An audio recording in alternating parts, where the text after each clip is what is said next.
Hello guys, welcome back to Christy's vlogs. അപ്പോൾ ഇന്നത്തെ എൻ്റെ വീഡിയോയിൽ ഞാൻ ഉണ്ടാക്കാൻ പോകുന്നത് കാരക്കായ അച്ചാറാണ് കേട്ടോ. അപ്പോൾ ഇതെങ്ങനെ ഉണ്ടാക്കുന്നതെന്ന് നമുക്ക് ഈ വീഡിയോയിൽ കാണാം. അപ്പോൾ അതിനായിട്ട് ആദ്യം വെളിച്ചെണ്ണ ഒഴിച്ച് കൊടുക്കുക. വെളിച്ചെണ്ണ നന്നായിട്ട് ചൂടായി വന്നതിന് ശേഷം നമ്മൾ കടുകിട്ട് കൊടുക്കുക. കടുക് പൊട്ടിയതിന് ശേഷം ഞാനിവിടെ ആദ്യം ഒരു 2-3 തണ്ട് കറിവേപ്പിലയാണ് ഇട്ട് കൊടുക്കുന്നത്. അതിനുശേഷം വെളുത്തുള്ളി, പിന്നെ കാന്താരി മുളക്. ഇപ്പോൾ നിങ്ങളുടെ കയ്യിൽ സാധാ മുളകാണെങ്കിൽ നിങ്ങൾക്ക് അതും ആഡ് ചെയ്ത് കൊടുക്കുക. അപ്പോൾ ഇവിടെ ഞാൻ കാന്താരി മുളകാണ് കേട്ടോ ഇട്ട് കൊടുക്കുന്നത്. അതിനുശേഷം അത് നന്നായിട്ടൊന്ന് ഇളക്കി കൊടുക്കുക. ഇപ്പോൾ ഇവിടെ ഞാൻ നല്ല വെളിച്ചെണ്ണയാണ് ഇതിന് ശേഷം ആഡ് ചെയ്ത് കൊടുക്കുന്നത്. ഇപ്പോൾ നമ്മൾ കടുക് പൊട്ടിക്കുന്നതിന് ഞാൻ സാധാ വെളിച്ചെണ്ണയാണ് ആദ്യം ഒഴിച്ചത്. അല്ലെങ്കിൽ അത് നല്ല വെളിച്ചെണ്ണ ഒഴിച്ച് കഴിഞ്ഞാൽ പതഞ്ഞു പോകും. അപ്പോൾ അതുകൊണ്ടാണ് ആദ്യം വെളിച്ചെണ്ണയിൽ കടുകിട്ട് പൊട്ടിച്ചതിന് ശേഷം പിന്നെ ഞാൻ നല്ല വെളിച്ചെണ്ണ ഒഴിച്ച് കൊടുക്കുന്നത് കേട്ടോ. അപ്പോൾ നിങ്ങൾക്ക് എങ്ങനെ ആയാലും യൂസ് ചെയ്യാം, കുഴപ്പമില്ല. ഉണ്ടോ? അപ്പോൾ ഇതുപോലെ നല്ല വെളിച്ചെണ്ണ ഒഴിച്ച് കൊടുത്തു കഴിഞ്ഞാൽ പതഞ്ഞു വരും. അതിനുശേഷം ഇവിടെ ഇഞ്ചി ആഡ് ചെയ്ത് കൊടുക്കുന്നുണ്ട്. എന്നിട്ട് ഇത് നന്നായിട്ട് ഇളക്കി മൂപ്പിച്ചെടുക്കണം കേട്ടോ. ഇത് മൂത്ത് വന്നതിന് ശേഷമാണ് നമ്മൾ ബാക്കി പൊടികളും കാര്യങ്ങളൊക്കെ ആഡ് ചെയ്ത് കൊടുക്കുന്നത്. അപ്പോൾ ഇത് ശരിക്കൊന്ന് മൂത്ത് വരട്ടെ. അപ്പോൾ അതുവരെ നമ്മൾ ഇടയ്ക്കൊന്ന് ഇളക്കി കൊടുക്കുന്നത് നന്നായിരിക്കും. അപ്പോൾ ഇവിടെ ഇപ്പോൾ മൂത്ത് വന്നിട്ടുണ്ട്. ഇനിയിപ്പോൾ പൊടികൾ ആഡ് ചെയ്യാൻ പോവാണ്. ഇവിടെ ഞാൻ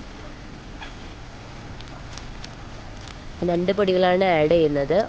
ഒന്ന് കശ്മീരി മുളക് പൊടി, അതുപോലെ തന്നെ പിക്കിളിൻ്റെ പൗഡറുമാണ് ആഡ് ചെയ്ത് കൊടുക്കുന്നത്. അച്ചാർ പൊടിയും ആണ് കേട്ടോ ആഡ് ചെയ്ത് കൊടുക്കുന്നത്.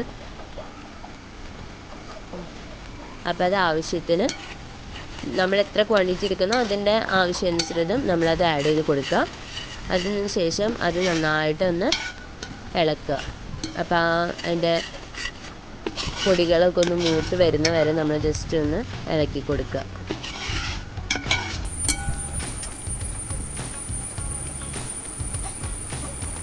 അതിന് ശേഷം ഞാൻ കുറച്ച് കായപ്പൊടിയും കൂടെ ഇതിനകത്ത് ആഡ് ചെയ്ത് കൊടുക്കുന്നുണ്ട്. ഇതാണ് കാരക്ക. ഇത് നേരത്തെ ഉപ്പിലിട്ട് വെച്ചതാണ്. 1 മാസത്തോളം ഉപ്പിലിട്ട് ഇരുന്നതാണ് കേട്ടോ. അപ്പോൾ അതിന് ശേഷം അത് ആ പൊടിയിലേക്ക് ആഡ് ചെയ്ത് കൊടുക്കുകയാണ് നമ്മൾ. എന്നിട്ടത് നന്നായിട്ട് ഇളക്കി അതിലെ പൊടികളൊക്കെ കാരക്കായിൽ പിടിക്കാൻ തക്ക വിധം നമ്മൾ നന്നായിട്ട് ഇളക്കി കൊടുക്കുക. ഇത് ഇടയ്ക്കിടയ്ക്ക് ഒരുപാട് ഇളക്കരുത്. ഇടയ്ക്ക് ഒന്ന് ഇളക്കി കൊടുക്കാൻ നന്നായിരിക്കും, അല്ലെങ്കിൽ അടിയിൽ പിടിക്കും. ശരിക്കും ഒരു കാടമുട്ടയുടെ ഒക്കെ ഒരു ലുക്ക് ഉണ്ടല്ലേ. കണ്ടോ? ഇതിപ്പോൾ ശരിക്കും ഇതിനകത്തേക്ക് അതിൻ്റെ ആ പൊടികളൊക്കെ ശരിക്കും പിടിച്ചിട്ടുണ്ട്. അതിനുശേഷം ആവശ്യത്തിന് ഉപ്പ് നമ്മൾ ഇട്ട് കൊടുക്കുക. ഒരുപാട് ഉപ്പ് ഇടുന്നില്ല ഞാനിവിടെ, കാരണം ഓൾറെഡി കാരക്കായ ഉപ്പിലിട്ടതായതുകൊണ്ട് അതിൽ ഓൾറെഡി ഉപ്പുണ്ടായിരുന്നു. അതിനുശേഷം ആവശ്യത്തിന് ചുരുക്ക നമ്മളിവിടെ ആഡ് ചെയ്ത് കൊടുക്കുന്നുണ്ട് കേട്ടോ.